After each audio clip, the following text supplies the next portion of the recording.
മഴ മുന്നറിയിപ്പിൽ വീണ്ടും മാറ്റം. 12 ജില്ലകളിൽ ഓറഞ്ച് അലേർട്ട്. കാസർഗോഡ് മുതൽ പത്തനംതിട്ട വരെയുള്ള ജില്ലകളിലാണ് ഓറഞ്ച് അലേർട്ട് ഉള്ളത്. കൊല്ലം, തിരുവനന്തപുരം ജില്ലയിൽ യെല്ലോ അലേർട്ടാണ്. രജീഷ് നാരിക്കുനി വിശദാംശങ്ങൾ നൽകും. രജീഷ്, എല്ലായിടങ്ങളിലും കനത്ത മഴ തുടരുന്നതാണ് ഇപ്പോഴും നമുക്ക് ലഭ്യമാകുന്ന വിവരങ്ങൾ. പുതിയ അപ്ഡേറ്റ് അനുസരിച്ച് എങ്ങനെയാണ് വരും മണിക്കൂറുകളിലെ മഴ സംബന്ധിച്ച് എന്താണ് കാലാവസ്ഥാ വകുപ്പ് പറയുന്നത്? സൈഫുദ്ദീൻ, സംസ്ഥാനത്ത് 12 ജില്ലകളിൽ ഓറഞ്ച് അലർട്ട് തുടരുന്നു. നമുക്കറിയാം ഇന്നലെയും ഇത്തരത്തിൽ ഉച്ചവരെ യെല്ലോ അലർട്ട് ആയിരുന്നു. പക്ഷേ ഉച്ചയ്ക്ക് ശേഷം പിന്നെ ഓറഞ്ച് അലർട്ട് മാറുകയും രാത്രി അതിശക്തമായ മഴ പല മേഖലകളിലും പെയ്യുന്ന സാഹചര്യം തന്നെയാണ് ഉണ്ടായിരുന്നത്.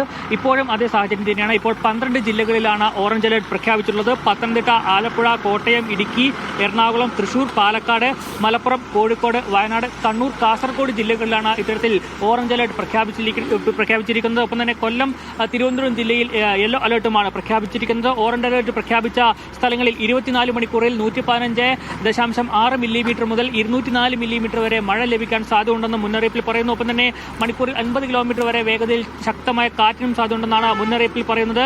ഒപ്പം തന്നെ യെല്ലോ അലർട്ടുള്ള ജില്ലകളിലും ഇത്തരത്തിൽ ശക്തമായ മഴയ്ക്കും കാറ്റിനും സാധ്യതയുണ്ടെന്നും മുന്നറിയിപ്പിൽ പറയുന്നു. നാളെയും സംസ്ഥാനത്ത് ശക്തമായ മഴ തുടരും. 10 ജില്ലകളിലാണ് നാളെ യെല്ലോ അലർട്ട് പ്രഖ്യാപിച്ചിട്ടുള്ളത്. മത്സ്യത്തൊഴിലാളികൾക്കും ജാഗ്രതാ നിർദ്ദേശം നൽകിയിട്ടുണ്ട്. ഒരു കാരണവശാലും കടലിൽ പോകരുതെന്ന നിർദ്ദേശമാണ് നൽകിയിട്ടുള്ളത്.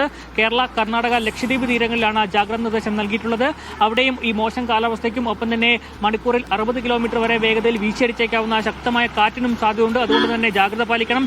പല നദികളും പുഴകളും ഒക്കെ കരകവിഞ്ഞ് ഒഴുകുന്ന ഒരു സാഹചര്യം സംസ്ഥാനത്തുണ്ട്. അതുകൊണ്ട് തന്നെ പുഴയിൽ ഇറങ്ങാനോ മുറിച്ചു കടക്കാനോ പാടില്ല നിർദ്ദേശവും ഇതിന്റെ ഭാഗമായി നൽകുന്നു. ഒപ്പം തന്നെ അനാവശ്യമായ യാത്രകൾ പൂർണ്ണമായും ഒഴിവാക്കാനുള്ള നിർദ്ദേശം നൽകിയിട്ടുണ്ട്. പലയിടത്തും ഇത്തരത്തിൽ മണ്ണിടിച്ചിലും മറ്റ് അപകടങ്ങളും ഒക്കെ ഉള്ള സാഹചര്യത്തിൽ തന്നെ പൂർണ്ണമായും അനാവശ്യ യാത്രകൾ പൂർണ്ണമായും ഒഴിവാക്കാനുള്ള നിർദ്ദേശവും ദുരന്ത നിവാരണ അതോറിറ്റി നൽകുന്നുണ്ട്. അങ്ങനെ സംസ്ഥാനത്ത് ഇന്നും അതിശക്തമായ മഴയ്ക്കുള്ള ഒരു സാധ്യത തന്നെയാണ് കേന്ദ്ര കാലാവസ്ഥാ വകുപ്പ് മുന്നറിയിപ്പോടെ നൽകുന്നത്. ഒപ്പം തന്നെ മണിക്കൂറിൽ 50 കിലോമീറ്റർ വരെ വേഗതയിൽ വീശിയടിച്ചേക്കാവുന്ന ശക്തമായ കാറ്റുമുണ്ട്. ഞാനിപ്പോൾ കോന്നിയിലാണുള്ളത്. കോന്നിയിൽ അല്പം മഴ റാന്നിയിലാണുള്ളത്. റാന്നിയിൽ നിന്നും അല്പം മഴ മാറി നിൽക്കുന്ന സാഹചര്യമാണ്. രാവിലെയും ഉച്ചവരെയൊക്കെ മഴയുണ്ടായിരുന്നു. ഉച്ചയ്ക്ക് ശേഷം അല്പം മഴ മാറി നിൽക്കുന്നു. പക്ഷേ പൂർണ്ണമായും വിട്ടുമാറാത്തൊരു സാഹചര്യമാണ് നിലനിൽക്കുന്നത്. സൈഫുദ്ദീൻ.